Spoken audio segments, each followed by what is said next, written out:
Next question पे आते हैं। What is the law of segregation. अब इस क्वेश्चन में आपसे ये पूछा जा रहा है कि ये लॉ ऑफ सेग्रीगेशन क्या होता है। The law of segregation states that during gamete formation the two alleles present at a gene locus segregate from each other and each gamete has an equal probability of containing either allele।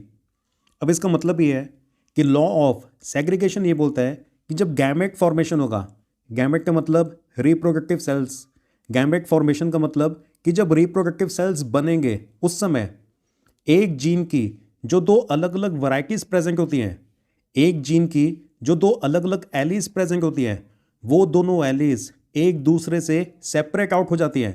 Segregate होने का मतलब है कि एक दूसरे से separate हो जाना। और सेपरेट होने के बाद गैमेट के अंदर उन दोनों में से कौन सी एली एंकर करेगी उसके चांसेस बराबर होते हैं। लॉ ऑफ सेग्रीगेशन ये बोलता है कि जब गैमेट फॉर्मेशन होगा, जब रिप्रोडक्टिव सेल्स बनेंगे, उस समय एक जीन की जो दो अलग अलग वैरायटीज प्रेजेंट होती हैं, एक जीन की जो दो अलग अलग एलीज प्रेजेंट होती हैं, वो दोनों एलीज आपस में एक दूसरे से सेपरेट हो जाएंगी, सेग्रीगेट हो जाएंगी। और सेपरेट होने के बाद उन दोनों में से कौन सी एली गैमेट के अंदर एंटर करेगी उसके चांसेस बराबर होते हैं। इस वाले एग्जाम्पल से आपको और क्लियर हो जाएगा। देखो, प्लांट की हाइट के लिए जो जीन रिस्पॉन्सिबल होती है उसकी दो अलग अलग वैरायटीज प्रेजेंट होती है ना, मतलब जीन की दो अलग अलग एलीज प्रेजेंट होती है ना, कैपिटल टी और स्मॉल टी। ये जो कैपिटल टी है ये प्लांट की हाइट को टॉल रखने के लिए रिस्पॉन्सिबल होता है, और ये वाला जो स्मॉल टी है ये प्लांट की हाइट को शॉर्ट रखने के लिए रिस्पॉन्सिबल होता है। अब जब गैमेट्स बनेंगे, मतलब जब रिप्रोडक्टिव सेल्स बनेंगे, तो उस समय ये हाइट के लिए जो दो अलग अलग एलीज प्रेजेंट होती है, ये दोनों एलीज आपस में एक दूसरे से सेपरेट हो जाएंगी, एक दूसरे से अलग हो जाएंगी। और अलग होने के बाद गैमेट के अंदर इन दोनों में से कौन सी एली एंटर करेगी उसकी प्रोबेबिलिटी बराबर है, मतलब इक्वल चांसेस है कि इन दोनों में से कौन सी एली इस वाले गैमेट के अंदर एंटर करेगी। कैपिटल टी के यहाँ पे एंटर करने के जितने चांसेस हैं, स्मॉल टी के भी यहाँ पे एंटर करने के एग्जैक्टली उतने ही चांसेस हैं। गैमेट का मतलब रिप्रोडक्टिव सेल्स। जो रिप्रोडक्टिव सेल्स होते हैं वो हैप्लॉइड होते हैं।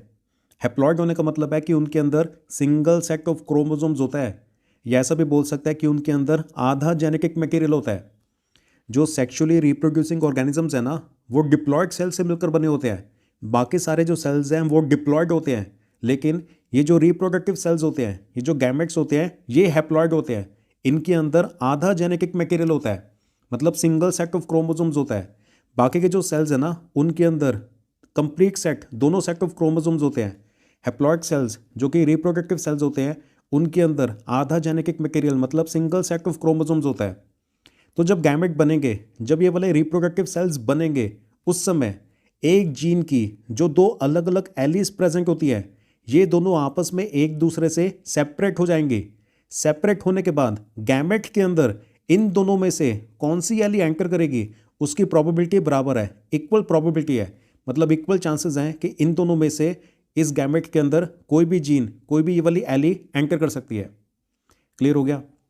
तो लॉ ऑफ सेग्रीगेशन ये बोलता है कि जब गैमेट फॉर्मेशन होगा, जब रिप्रोडक्टिव सेल्स बनेंगे, उस समय एक जीन की जो दो अलग अलग एलीज प्रेजेंट होती हैं, एक जीन की ये जो दो अलग अलग वैरायटीज प्रेजेंट होती हैं, ये दोनों आपस में एक दूसरे से सेपरेट हो जाएंगे।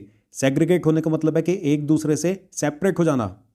और सेपरेट होने के बाद इन दोनों में से गैमेट के अंदर कौन सी एली एंटर करेगी उसकी प्रोबेबिलिटी इक्वल है, मतलब दोनों के बराबर चांसेस होते हैं इस वाले गैमेट के अंदर एंटर करने के। क्लियर हुआ। ये जीन लोकस का मतलब होता है वो वाली जगह जहां पर एक जीन की दोनों एलीज प्रेजेंट होती है। तो जीन लोकस का मतलब वो वाली जगह जहां पर वो वाली जीन की दोनों एलीज प्रेजेंट है।